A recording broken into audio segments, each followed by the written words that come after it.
and welcome to Pakistan Today from our Islamabad studio. I'm Chris Taylor. Iran has reiterated that its armed forces will not hesitate to take any necessary action to defend national security and core interests. Iranian Foreign Ministry spokesperson Ismail Baghei accused the United States of undermining diplomacy through what he described as contradictory statements, shifting policies, and ceasefire violations.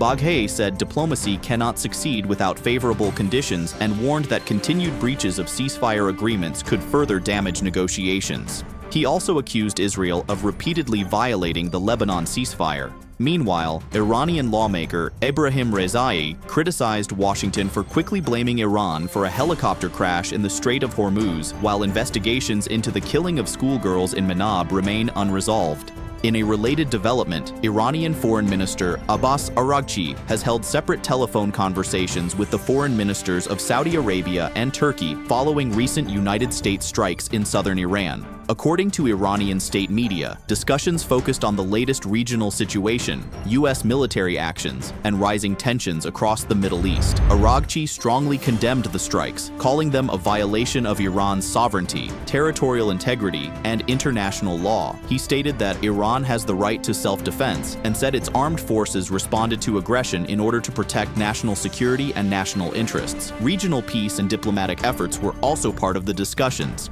Turning to the economy, an important meeting of the National Economic Council chaired by Prime Minister Shehbaz Sharif has concluded in Islamabad. The council reviewed major economic targets for the upcoming fiscal year. Federal ministers and 3 chief ministers attended the meeting, while Punjab Chief Minister Maryam Nawaz joined through video link. According to sources, participants discussed a 4% economic growth target and an average inflation target of 8.2%. The proposed development budget and public sector development program allocations were also reviewed. For more on this story, we go to our Islamabad correspondent, Sarah William. Thank you, Chris. Officials say the National Economic Council meeting focused on balancing economic growth with fiscal stability in the next financial year. Discussions included development spending priorities and measures aimed at supporting key sectors of the economy. Sources indicate that policymakers are seeking to maintain steady growth while managing inflationary pressures. The Council also reviewed funding requirements for ongoing and future development projects across the country. Thank you, Sarah William, for that report from Islamabad. Deputy Prime Minister and Foreign Minister Ishaq Dar has chaired a high-level committee meeting to review fuel conservation and national austerity measures. The committee decided to extend existing austerity measures, which were due to expire on June 13th until June 30th, 2026.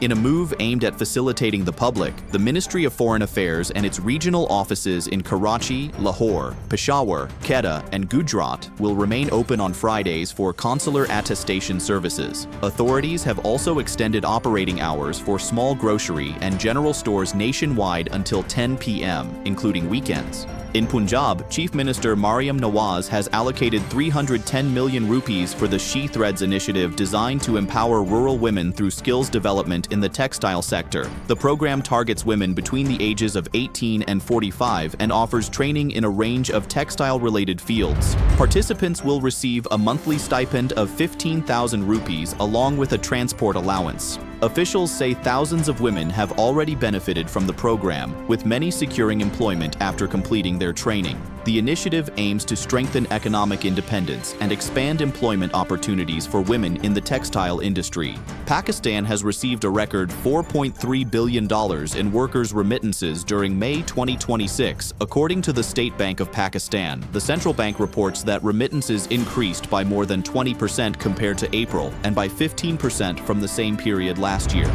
Saudi Arabia remained the largest source of inflows, followed by the United Arab Emirates, the United Kingdom, and the United States.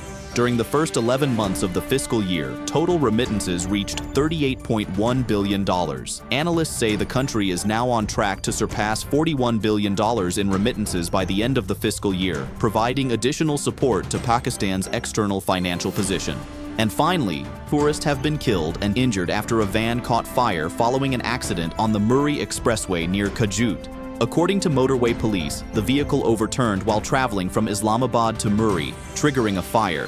Rescue teams and Rescue 1122 personnel responded to the scene and shifted the injured to PIMS Hospital for treatment. Officials say rescue operations are continuing and an investigation has been launched into the cause of the incident. Punjab Chief Minister Mariam Nawaz expressed sorrow over the loss of life and directed authorities to provide the best possible medical care to those injured. That's all for now. You're watching Pakistan Today. I'm Chris Taylor.